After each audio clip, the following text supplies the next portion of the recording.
कहते हैं बनारस में लोग मोक्ष प्राप्त करने आते हैं, लेकिन मैं यहाँ अपनी एक नई जिंदगी शुरू करने आया था।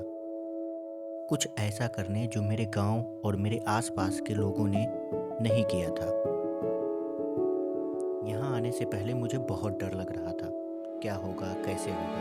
लेकिन जब मैं यहाँ आया और यहाँ के लोगों से मैंने बात करना शुरू किया तो धीरे धीरे करके डर खत्म होने लगा, क्योंकि महादेव की कृपा मुझ पे होने लगी। मेरी ये यात्रा एक ऐसी यात्रा है जो मेरे गांव ही नहीं, मेरे ज़िले में भी एक नया इतिहास लिखेगी। और ये यात्रा, ये कहानी अब शुरू हो गई है। भाई मैं यहाँ अपने दशाश्वमेध घाट पे बैठ के अपना टेंट सुखा रहा हूँ और यहाँ पर मुझे उन्नाव के दो भाई मिले और उन्होंने मेरा चैनल भी सब्सक्राइब कर लिया। अभी मैं यहाँ से शुरू भी नहीं किया हूँ और मेरे साथ अच्छी चीज़ें होनी शुरू हो गई हैं। आगे देखते हैं क्या होता है। मैं अपनी यात्रा अब शुरू कर चुका हूँ, टाइमर मैंने लगा दिया है और जो हमारा ट्रैकर है वो भी ऑन है। अब देखते हैं कितने किलोमीटर मैं चल पाता हूँ आज। ये है दशाश्वमेध घाट। हर हर गंगे। यहाँ पे बहुत ज़्यादा और भीड़ में मुझे देर ही हो रहा है एक तरीके से चलने में। 1 जनवरी होने की वजह से भीड़ यहाँ बहुत ज़्यादा थी। अब ये लाजमी था, लेकिन इनको नहीं पता था कि मैं किसी और चीज़ की तलाश में हूँ और इस भीड़ का हिस्सा अब मैं नहीं हूँ, मैं इनसे अलग हूँ। लेकिन जब मैंने इस कलाकार को देखा, वो कितने ध्यान से अपना काम कर रहा था, लेकिन बगल में ही ये बच्चे अपना उत्पात मचा रहे थे। इनकी एक अलग ही कहानी चल रही थी। बनारस की भीड़ को पार करके अब मैं 80 घाट के आगे बढ़ रहा हूँ। अब तक 3 किलोमीटर हो चुके हैं और अभी लगभग 12 किलोमीटर और चलना बाकी है। भाई इसको मैं शूट कर रहा हूँ और ये मेरे ही ऊपर भौंके जा रही। और ऐसी ही तमाम वियर्ड कहानियों का आप हिस्सा बनने वाले हैं। भाई तुमको एक चीज़ दिखाऊं? अभी दिखाता हूँ, 1 मिनट। ये देखो, जल परी है ये। कमाल की चीज़ है ये। 10,000 घाट और उधर नहीं मिलती, इधर ही आएगी ये। जल परी के बाद पेश है जलपरा, क्योंकि ये मैंने पहली बार देखा था। भाई ये मुझे क्या क्या देखने को मिल रहा है, इसके पहले मैंने ये सब अभी कभी नहीं देखा है। भाई ये देख रहे हो, पूरा का पूरा घर है ये क्रूज। ये नमो घाट घुमा के आती है। आज का दिन तो ऐसे ही एक्साइटमेंट में चला जा रहा है, मुझे लग रहा है। ये क्या हो रहा है? हाँ? फिल्टर हो रहा है। वाह गजब तरीके से। तो ये किस चीज़ का पानी है? अच्छा, और ये पानी फिर नदी में जाएगा ना? अच्छा, तो ऐसे इसको पीटना पड़ता है। वाह भाई साहब, अरे साला इतना अलगे फ्रॉड चल रहा है। भाई पानी फिल्टर करने की नई तकनीक है यहाँ तो। गजब दुनिया भर की मशीनें लगती है और यहाँ पर फिल्ट्रेशन ऐसे चल रहा है। ये देखो,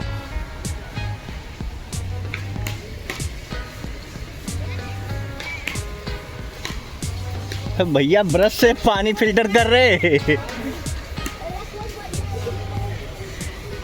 जो बनारस बाहर से इतना साफ दिखता है, उसकी एक सच्चाई ये भी है, जो ये नाला है और इसे हमने बनाया है। रास्ता उधर बंद होने की वजह से मैं अब टाउन एरिया में आ गया हूँ। मुझे नहीं पता अभी गंगा नदी के किनारे मैं कब पहुँचूँगा, क्योंकि अब मैं बगल के रोड से चल रहा हूँ।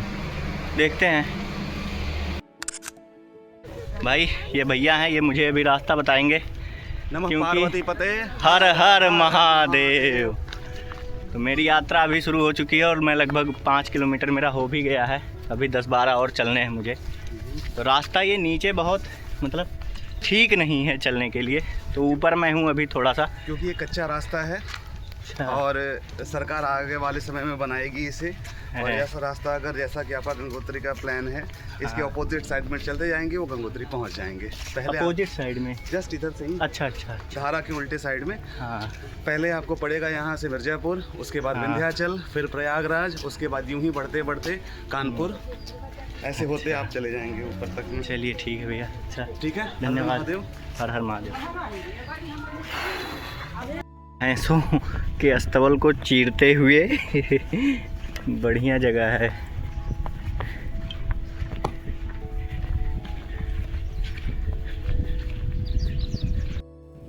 अब आगे का पूरा रास्ता मेरा ऐसे ही ऊबड़ खाबड़ हो रखा था और तकलीफ़ भी अब ज़्यादा होने लगी थी, क्योंकि जब रास्ता अच्छा नहीं होता है तो फिर चलने में भी बहुत समस्याएं आती हैं और थकान भी आगे बहुत तगड़ी आने वाली थी।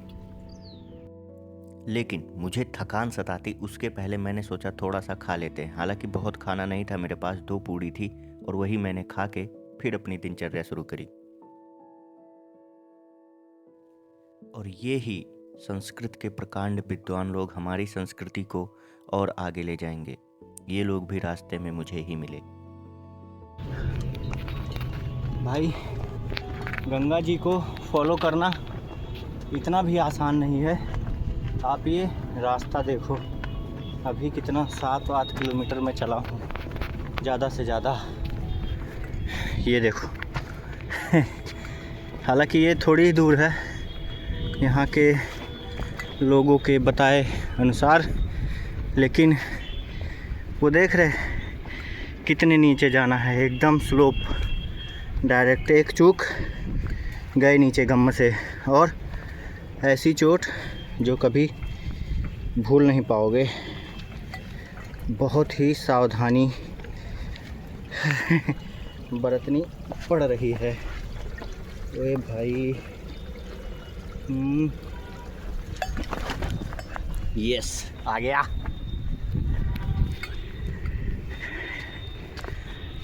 ये गंगा जी, कहीं मैं चुनार तो नहीं पहुंच गया? नहीं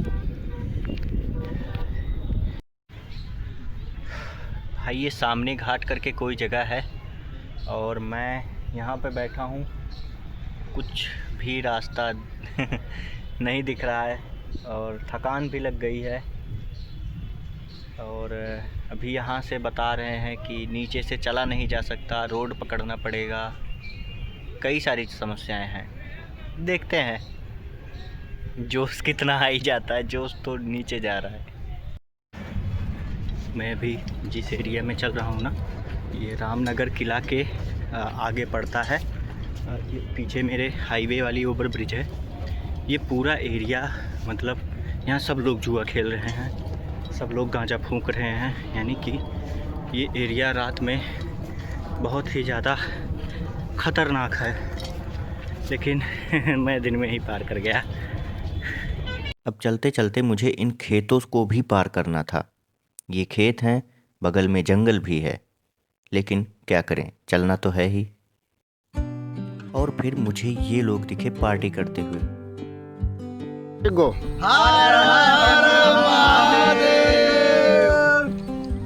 भाई, मैं अपने रास्ते में जा रहा था और ये भाई लोग पार्टी कर रहे थे, तो इन्होंने मुझे बुला लिया और मुझे नमकीन भी खाने को मिल गई। तो पहली बार मुझे कुछ रास्ते में खाने को मिला है। उधर मुझसे कई लोगों ने पूछा, लेकिन मैं खाया नहीं कुछ, लेकिन यहाँ मैंने नमकीन खा ली है। और इन भाई लोगों ने मेरा चैनल भी सब्सक्राइब किया, तो इन लोगों को बहुत बहुत धन्यवाद। तो ये लोग अभी पार्टी कर रहे हैं, मैं थोड़ी देर यहाँ रुकूंगा और उसके बाद फिर यात्रा में आगे मिलते हैं आपसे। ओके भाई, भाई भाई, ये इतनी शांत जगह है ना, मेरा मन कर रहा है यहाँ पे ऐसे बैठा रहूँ। आप देखो उधर चारों तरफ, और ये भाई लेकिन मेरे पास समय नहीं है यार। अब मैं थोड़ा, रास्ता यहाँ का ठीक नहीं है ना, ऊंचे नीचे है। मैं दिखाता हूँ रास्ता आपको। अब मैं यहाँ से आपको शॉर्ट में बताता हूँ कि मेरे साथ क्या क्या हुआ था, क्योंकि समय बहुत ज़्यादा हो रहा है। मैं यहाँ से आगे बढ़ा और चलता गया। एक जगह ऐसी आई कि मैं थक गया और मैंने सोचा कि अपना नमकीन खा लूँ, और वहीं पे शायद मैंने अपना चश्मा खो दिया। उसके थोड़ा सा आगे बढ़ा तो महिलाएं खेतों में काम कर रही थी। मैंने उनसे पूछा क्या मैं यहाँ कहीं रुक सकता हूँ, क्योंकि 4:15 हो चुका था। उन्होंने बताया कि हाँ, आप पास में ही एक गांव है, वहाँ रुक जाइए। और फिर मैं उस गांव में जाने लगा। वो गांव ही 1.5 किलोमीटर था। 1.5 किलोमीटर मैं चला, वहाँ गया, वहाँ के प्रधान जी से मेरी बात हुई और फिर उन्होंने मुझे एक मंदिर पर भिजवा दिया जिसका नाम था शूल टंकेश्वर महादेव।